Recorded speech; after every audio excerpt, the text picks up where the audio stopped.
I do have things that I ask people that I sponsor to do, so maybe you'd call those membership of sponsorship requirements, I don't know. I do know how many people I sponsor because I'm in active communication with them on a weekly basis. And as a sponsor, I take on a choice of responsibility. Doesn't make me a better sponsor than anybody else. It just makes this the way that I want to pass on the 3 legacies. And I take the women and one man that I sponsor through the steps, through the traditions, through the concepts, and the service manual. I want them to have this full touch of the Fellowship of Alcoholics Anonymous. I ask them to go to a certain number of meetings a week and be in service and things like that. And if any of those things are not appealing to them, that's fine. Then you don't need me. You don't need me. Because you will be expected to pass that on. And if you don't want to, another sponsor will be just fine. But you won't need me. Because I don't have time, nor will I make time for takers.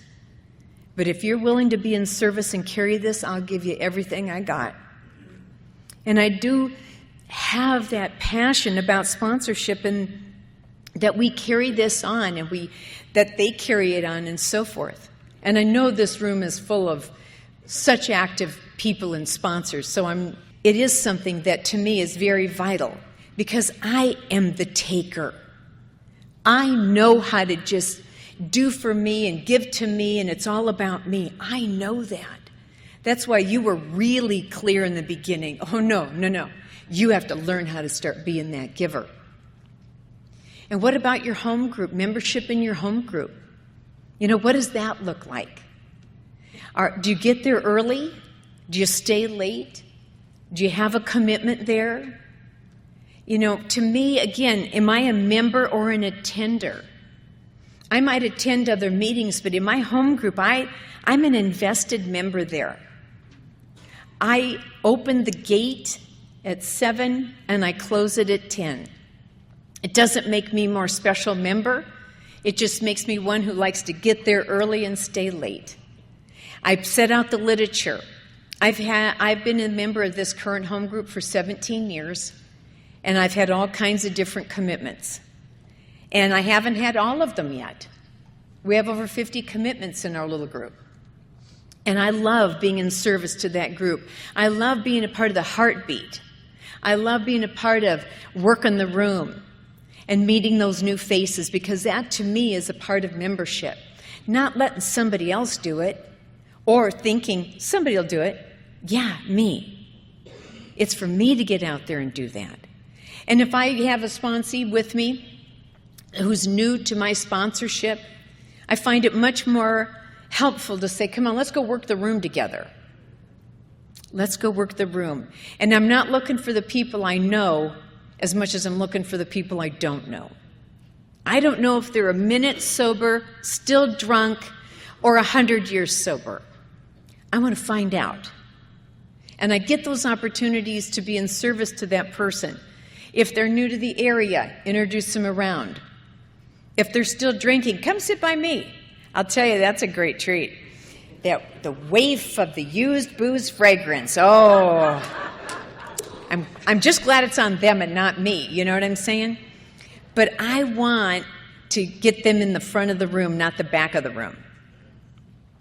So what are you doing in your home group? What about your money in your home group? Billy said it well. Home group members contributor, or am I a contributor? I remember when I was used to putting a dollar in. I never gave it a lot of thought. And all of a sudden I started looking at, I have a responsibility as a member of my group to bump that way up and double it in my home group. I feel a lot more connection to my home group with the larger amount. Whatever that amount might be for you is your business. But I feel much more connected. It's more thought in it that this is used to carry the message, where that dollar was just a thought. I was in a meeting the other night, and it kind of hurt my heart, but I really think it was out of just lack of anyone kind of bringing that out in our attentions. And I'm in this meeting and I'm watching. I don't mean to watch closely, but you can't help it sometimes, you know. And I see this gal who I know. She puts her dollar in. No opinion. However, after the meeting, she tells me that about a couple of really long, beautiful fur coats and how many St. John knit suits she has. I'm thinking, and you just put $1 in the basket? Girlfriend, we need to have a conversation here, you know. Oh, I wish I sponsored her. Oh, you know. With love and kindness, of course.